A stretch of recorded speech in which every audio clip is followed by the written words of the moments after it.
The Odyssey by Homer, translated by Samuel Butler. Book 14. Ulysses in the hut with Eumaeus.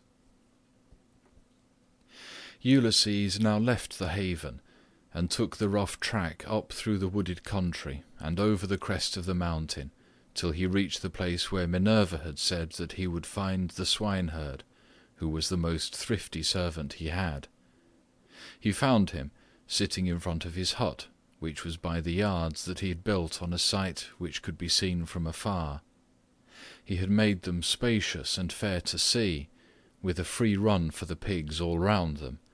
He had built them during his master's absence, of stones which he had gathered out of the ground, without saying anything to Penelope or Laertes, and he'd fenced them on top with thorn bushes. Outside the yard he'd run a strong fence of oaken posts, split and set pretty close together, while inside he'd built 12 sties near one another for the sows to lie in. There were 50 pigs wallowing in each sty, all of them breeding sows, but the boars slept outside and were much fewer in number, for the suitors kept on eating them, and the swineherd had to send them the best he had continually. There were 360 boar pigs, and the herdsman's 4 hounds, which were as fierce as wolves, slept always with them. The swineherd was at that moment cutting out a pair of sandals from a good stout ox hide. 3 of his men were out herding the pigs in one place or another, and he had sent the 4th to town with a boar that he'd been forced to send the suitors, that they might sacrifice it and have their fill of meat. When the hounds saw Ulysses, they set up a furious barking and flew at him, but Ulysses was cunning enough to sit down and loose his hold of the stick that he had in his hand. Still he would have been torn by them in his own homestead, had not the swineherd dropped his ox hide, rushed full speed through the gate of the yard, and driven the dogs off by shouting and throwing stones at them. Then he said to Ulysses, "Old man, the dogs were likely to have made short work of you, and then you would have got me into trouble. The gods have given me quite enough worries without that, for I have lost the best of masters, and am in continual grief on his account. I have to attend swine for other people to eat, while he, if he yet lives to see the light of day, is starving in some distant land. But come inside, and when you've had your fill of bread and wine, tell me where you come from, and all about your misfortunes." On this the swineherd led the way into the hut, and bade him sit down. He strewed a good thick bed of rushes upon the floor, and on the top of this he threw the shaggy chamois skin, a great thick one, on which he used to sleep by night. Ulysses was pleased at being made thus welcome, and said, "May Jove, sir, and the rest of the gods grant you your heart's desire in return for the kind way in which you have received me." To this you answered, O swineherd Eumaeus, "Stranger, though a still poorer man should come here, it would not be right for me to insult him, for all strangers and beggars are from Jove. You must take what you can get and be thankful, for servants live in fear when they have young lords for their masters. And this is my misfortune now, for heaven has hindered the return of him who would have been always good to me, and given me something of my own, a house, a piece of land, a good-looking wife, and all else that a liberal master allows a servant who has worked hard for him, and whose labour the gods have prospered as they have mine in the situation which I hold. If my master had grown old here, he would have done great things by me, but he is gone, and I wish that Helen's whole race were utterly destroyed, for she has been the death of many a good man. It was this matter that took my master to Iliad, the land of noble steeds, to fight the Trojans in the cause of King Agamemnon." As he spoke, he bound his girdle round him and went to the sties where the young sucking pigs were penned. He picked out 2, which he brought back with him and sacrificed. He singed them, cut them up, and spitted them. When the meat was cooked, he brought it all in and set it before Ulysses, hot and still on the spit, whereon Ulysses sprinkled it over with white barley meal. The swineherd then mixed wine in a bowl of ivy wood, and taking a seat opposite Ulysses, told him to begin. "Fall to, stranger," said he, "on a dish of servants' pork. The fat pigs have to go to the suitors, who eat them up without shame or scruple. But the blessed gods love not such shameful doings, and respect those who do what is lawful and right. Even the fierce freebooters who go raiding on other people's land, and Jove gives them their spoil, even they, when they have filled their ships and got home again, live conscience-stricken, and look fearfully for judgment. But some god seems to have told these people that Ulysses is dead and gone. They will not therefore go back to their own homes and make their offers of marriage in the usual way, but waste his estate by force without fear or stint. Not a day or night comes out of heaven, but they sacrifice not one victim, nor two only, and they take the run of his wine, for he was exceedingly rich. No other great man either in Ithaca or on the mainland is as rich as he was. He had as much as 20 men put together. I will tell you what he had. There are 12 herds of cattle upon the mainland, and as many flocks of sheep.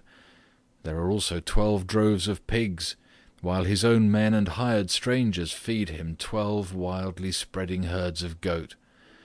Here in Ithaca he runs even large flocks of goats on the far end of the island, and they are in the charge of excellent goat herds. Each one of these sends the suitors the best goat in the flock every day. As for myself, I am in charge of the pigs that you see here, and I have to keep picking out the best I have and sending it to them." This was his story, but Ulysses went on eating and drinking ravenously without a word, brooding his revenge. When he had eaten enough and was satisfied, the swineherd took the bowl from which he usually drank, filled it with wine, and gave it to Ulysses, who was pleased, and said as he took it in his hands, "My friend, who was this master of yours that bought you and paid for you, so rich and so powerful as you tell me? You say he perished in the cause of King Agamemnon. Tell me who he was, in case I may have met with such a person. Jove and the other gods know, but I may be able to give you news of him, for I have travelled much." Eumaeus answered, "Old man, no traveller who comes here with news will get Ulysses' wife and son to believe his story. Nevertheless, tramps in want of a lodging keep coming with their mouths full of lies, and not a word of truth. Every one who finds his way to Ithaca goes to my mistress and tells her falsehoods, whereon she takes them in, makes much of them, and asks them all manner of questions, crying all the time as women will when they have lost their husbands. And you too, old man, for a shirt and a cloak would doubtless make up a very pretty story. But the wolves and birds of prey have long since torn Ulysses to pieces, or the fishes of the sea have eaten him, and his bones are lying buried deep in sand upon some foreign shore. He is dead and gone, and a bad business it is for all his friends, for me especially. Go where I may, I shall never find so good a master, not even if I were to go home to my mother and father, where I was bred and born. I do not so much care, however, about my parents now, though I should dearly like to see them again in my own country. It is the loss of Ulysses that grieves me most. I cannot speak of him without reverence, though he is no longer here. For he was very fond of me, and took much care of me, that wherever he may be, I shall always honour his memory." "My friend," replied Ulysses, "you are very positive and very hard of belief about your master's coming home again. Nevertheless, I will not merely say, but will swear, that he is coming. Do not give me anything for my news till he has actually come. You may then give me a shirt and cloak of good wear, if you will. I am in great want, but I will not take anything at all till then, For I hate a man, even as I hate hellfire, who lets his poverty tempt him into lying. I swear by King Jove, by the rites of hospitality, and by that hearth of Ulysses to which I have now come, that all will surely happen as I have said it will. Ulysses will return in this selfsame year. With the end of this moon and the beginning of the next, he will be here to do vengeance on all those who are ill-treating his wife and son." To this you answered, O swineherd Eumaeus, "Old man, you will neither get paid for bringing good news, nor will Ulysses ever come home. Drink your wine in peace, and let us talk about something else. Do not keep on reminding me of all this. It always pains me when anyone speaks about my honoured master. As for your oath, we will let it alone. But I only wish he may come, as do Penelope, his old father Laertes, and his son Telemachus. I am terribly unhappy too about this same boy of his. He was running up fast into manhood, and bade fair to be no worse a man, face and figure, than his father. But someone, either god or man, has been unsettling his mind, so he has gone off to Pylos to try and get news of his father, and the suitors are lying in wait for him as he's coming home, in the hope of leaving the house of Arcasius without a name in Ithaca. But let us say no more about him, and leave him to be taken, or else to escape if the son of Saturn holds his hand over him to protect him. And now, old man, tell me your own story. Tell me also, for I want to know, who you are and where you come from. Tell me of your town and parents, what manner of ship you came in, how crew brought you to Ithaca, and from what country they profess to come, for you cannot have come by land." And Ulysses answered, "I will tell you all about it. If there were meat and wine enough, and we could stay here in the hut with nothing to do but to eat and drink while the others go to their work, I could easily talk on for a whole 12 months without ever finishing the story of the sorrows with which it has pleased heaven to visit me. I am by birth a Cretan. My father was a well-to-do man, who had many sons born in marriage, whereas I was the son of a slave whom he'd purchased for a concubine. Nevertheless my father, Castor, son of Hylax, whose lineage I claim, and who was held in the highest honour among the Cretans for his wealth, prosperity, and the valour of his sons, put me on the same level with my brothers who'd been born in wedlock. When, however, death took him to the house of Hades, his sons divided his estate, and cast lots for their shares, but to me they gave a holding and little else. Nevertheless my valour enabled me to marry into a rich family, for I was not given to bragging or shirking on the field of battle. It is all over now. Still, if you look at the straw, you can see what the ear was, for I have had trouble enough and to spare. Mars and Minerva made me doughty in war.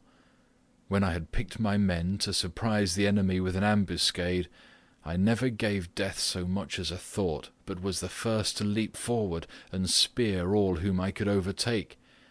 Such was I in battle, but I did not care about farm work, nor the frugal home life of those who would bring up children. My delight was in ships, fighting, javelins, and arrows, things that most men shudder to think of, but one man likes one thing and another another, and this is what I was most naturally inclined to. Before the Achaeans went to Troy, 9 times was I in command of men and ships on foreign service, and I amassed much wealth. I had my pick of the spoil in the first instance, and much more was allotted to me later on. My house grew apace, and I became a great man among the Cretans, but when Jove counselled that terrible expedition, in which so many perished, the people required me and Idomeneus to lead their ships to Troy, and there was no way out of it, for they insisted on our doing so. There we fought for 9 whole years, but in the 10th we sacked the city of Priam, and sailed home again as heaven dispersed us. Then it was that Jove devised evil against me. I spent but 1 month happily with my children, wife and property, and then I conceived the idea of making a descent on Egypt. So I fitted out a fine fleet and manned it. I had 9 ships, and the people flocked to fill them. For 6 days I and my men made feast, and I found them many victims both for sacrifice to the gods and for themselves. But on the 7th day we went on board and set sail from Crete with a fair north wind behind us, though we were going down a river. Nothing went ill with any of our ships, and we had no sickness on board, but sat where we were and let the ships go as the wind and steersman took them. On the 5th day we reached the river Aegyptus. There I stationed my ships in the river, bidding my men stay by them and keep guard over them, while I sent out scouts to reconnoitre from every point of advantage. But the men disobeyed my orders, took to their own devices, and ravaged the land of the Egyptians, killing the men and taking their wives and children captive. The alarm was soon carried to the city, and when they heard the war cry, the people came out at daybreak, till the plain was filled with horsemen and foot soldiers, and with the gleam of armour. Then Jove spread panic among my men, and they would no longer face the enemy, for they found themselves surrounded. The Egyptians killed many of us, and took the rest alive to do forced labour for them. Jove, however, put it in my mind to do thus, and I wish I had died then and there in Egypt instead, for there was much sorrow in store for me. I took off my helmet and shield, and dropped my spear from my hand. Then I went straight up to the king's chariot, clasped his knees, and kissed them, whereon he spared my life, bade me get into his chariot, and took me weeping to his own home. Many made at me with their ashen spears, and tried to kill me in their fury, but the king protected me, for he feared the wrath of Jove, the protector of strangers, who punishes those who do evil. I stayed there for 7 years, and got together much money among the Egyptians, for they all gave me something. But when it was now going on for 8 years, there came a certain Phoenician, a cunning rascal, who had already committed all sorts of villainy, and this man talked me over into going with him to Phoenicia, where his house and his possessions lay. I stayed there for a whole 12 months, but at the end of that time, when months and days had gone by till the same season had come round again, he set me on board a ship bound for Libya, on a pretence that I was to take a cargo along with him to that place, but really that he might sell me as a slave and take the money I fetched. I suspected his intention, but went on board with him, for I could not help it. The ship ran before a fresh north wind, till we had reached the sea that lies between Crete and Libya. There, however, Jove counselled the destruction, for as soon as we were well out from Crete, and could see nothing but sea and sky, he raised a black cloud over our ship, and the sea grew dark beneath it. Then Jove let fly with his thunderbolts, and the ship went round and round, and was filled with fire and brimstone as the lightning struck it. The men fell all into the sea. They were carried about in the water round the ship, looking like so many seagulls, but the god presently deprived them of all chance of getting home again. I was all dismayed. Jove, however, sent the ship's mast within my reach, which saved my life, for I clung to it and drifted before the fury of the gale. 9 days did I drift, but in the darkness of the 10th night a great wave bore me on to the Thesprotian coast. There Phaedon, king of the Thesprotians, entertained me hospitably, without charging me anything at all, for his son found me when I was nearly dead with cold and fatigue, whereupon he raised me by the hand, took me to his father's house, and gave me clothes to wear.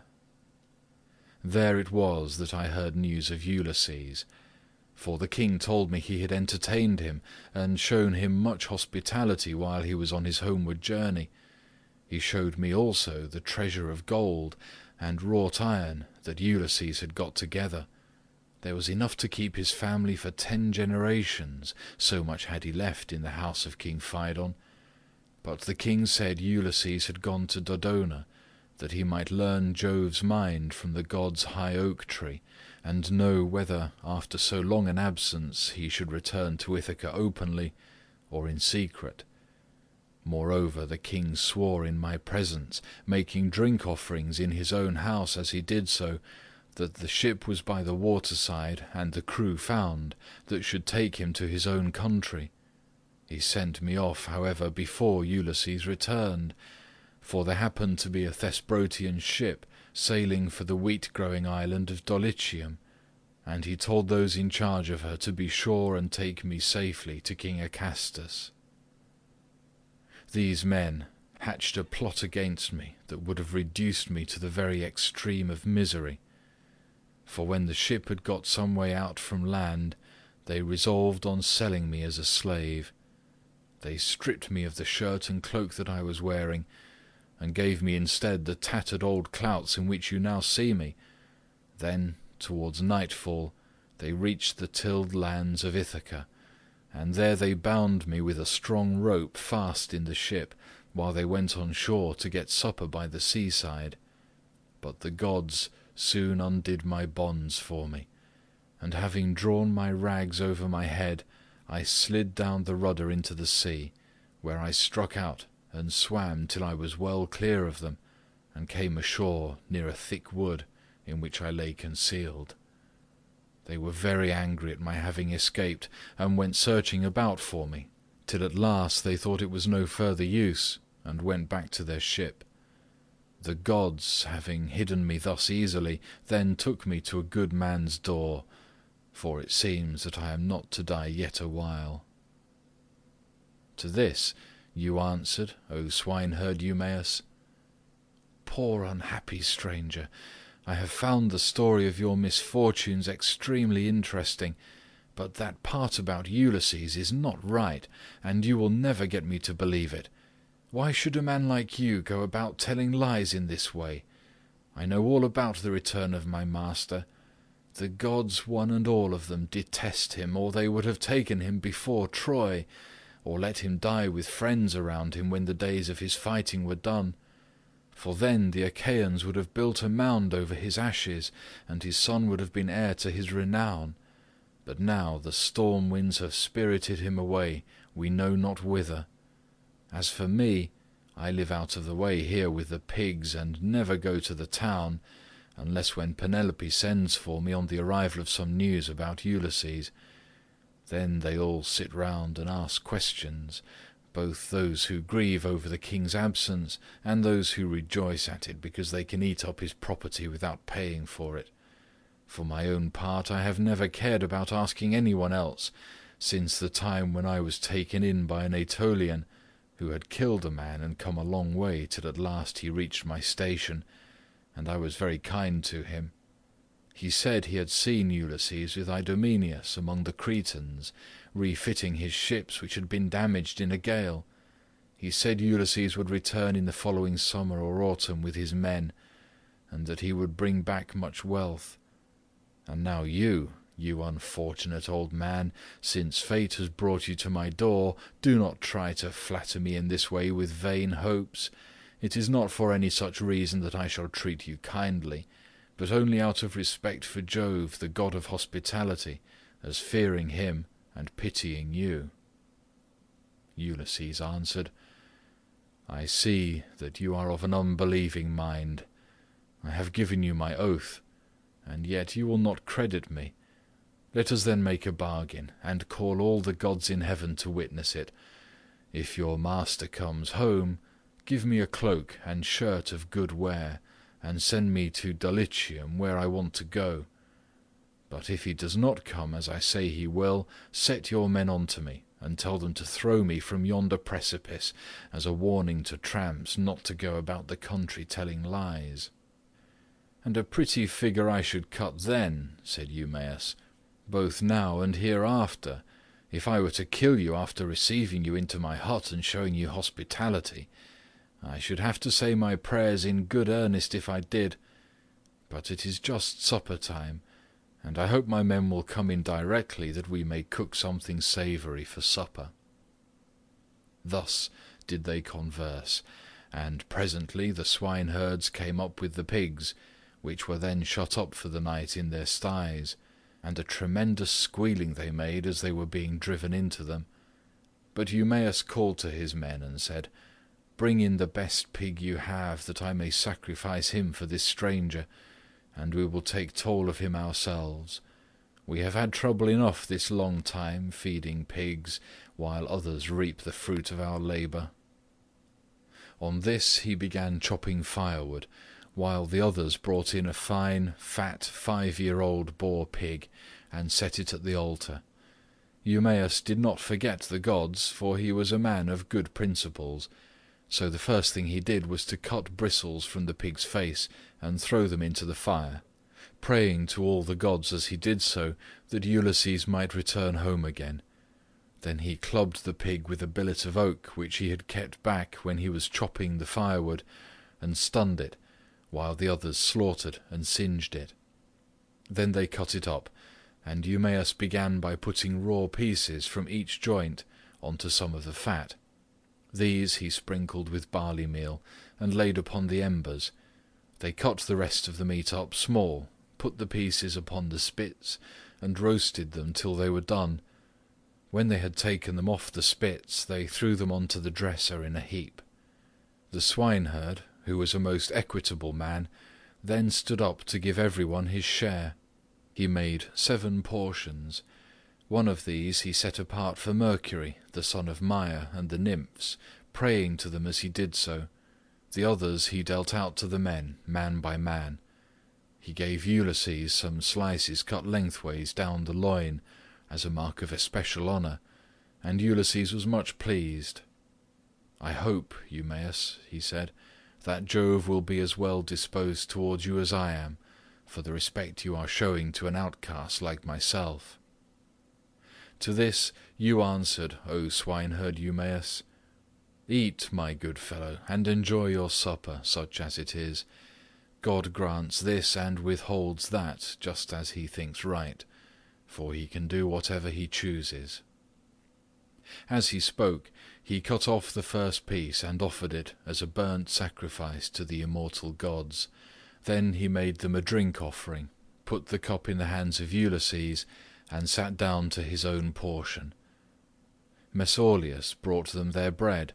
The swineherd had bought this man on his own account from among the Taphians during his master's absence, and had paid for him with his own money, without saying anything either to his mistress or Laertes. They then laid their hands upon the good things that were before them, and when they had had enough to eat and drink, Mesaulius took away what was left of the bread, and they all went to bed after having made a hearty supper. Now the night came on stormy and very dark, for there was no moon. It poured without ceasing, and the wind blew strong from the west, which is a wet quarter. So Ulysses thought he would see whether Eumaeus, in the excellent care he took of him, would take off his own cloak and give it to him, or make one of his men give him one. "Listen to me," he said, "Eumaeus and the rest of you. When I have said a prayer, I will tell you something. It is the wine that makes me talk in this way. Wine will make even a wise man fall to singing. It will make him chuckle and dance and say many a word that he had better leave unspoken. Still, as I have begun, I will go on. Would that I were still young and strong as when we had got up an ambuscade before Troy. Menelaus and Ulysses were the leaders, but I was in command also, for the other 2 would have it so. When we had come up to the wall of the city, we crouched down beneath our armour, and lay there under cover of the reeds and thick brushwood that grew about the swamp. It came on to freeze with a north wind blowing. The snow fell small and fine like hoarfrost, and our shields were coated thick with rime. The others had all got cloaks and shirts, and slept comfortably enough with their shields about their shoulders, but I had carelessly left my cloak behind me, not thinking that I should be too cold, and had gone off in nothing but my shirt and shield. When the night was 2/3 through, and the stars had shifted their places, I nudged Ulysses, who was close to me, with my elbow, and he at once gave me his ear. "Ulysses," said I, "this cold will be the death of me, for I have no cloak. Some god fooled me into setting off with nothing on but my shirt, and I do not know what to do." Ulysses, who was as crafty as he was valiant, hit upon the following plan. "Keep still," said he in a low voice, "or the others will hear you." Then he raised his head on his elbow. "My friends," said he, "I've had a dream from heaven in my sleep. We are a long way from the ships. I wish someone would go down and tell Agamemnon to send us up more men at once." On this, Thoas, son of Andreamon, threw off his cloak and set out running for the ships, whereon I took the cloak and lay in it comfortably enough till morning. Would that I were still young and strong as I was in those days, for then some one of you swineherds would give me a cloak, both out of good will and for the respect due to a brave soldier. But now people look down on me because my clothes are shabby." And Eumaeus answered, "Old man, you have told us an excellent story, and have said nothing so far but what is quite satisfactory. For the present, therefore, you shall want neither clothing nor anything else that a stranger in distress may reasonably expect. But tomorrow morning you have to shake your own old rags about your body again, for we have not many spare cloaks nor shirts up here, but every man has only one. When Ulysses' son comes home again, he will give you both cloak and shirt, and send you wherever you may want to go." With this he got up and made a bed for Ulysses by throwing some goat-skins and sheep-skins on the ground in front of the fire. Here Ulysses lay down, and Eumaeus covered him over with a great heavy cloak that he kept for a change in case of extraordinarily bad weather. Thus did Ulysses sleep, and the young men slept beside him. But the swineherd did not like sleeping away from his pigs, so he got ready to go outside, and Ulysses was glad to see that he looked after his property during his master's absence. First he slung his sword over his brawny shoulders, and put on a thick cloak to keep out the wind. He also took the skin of a large and well-fed goat, and a javelin in case of attack from men or dogs. Thus equipped, he went to his rest where the pigs were camping under an overhanging rock that gave them shelter from the north wind. End of Book 14.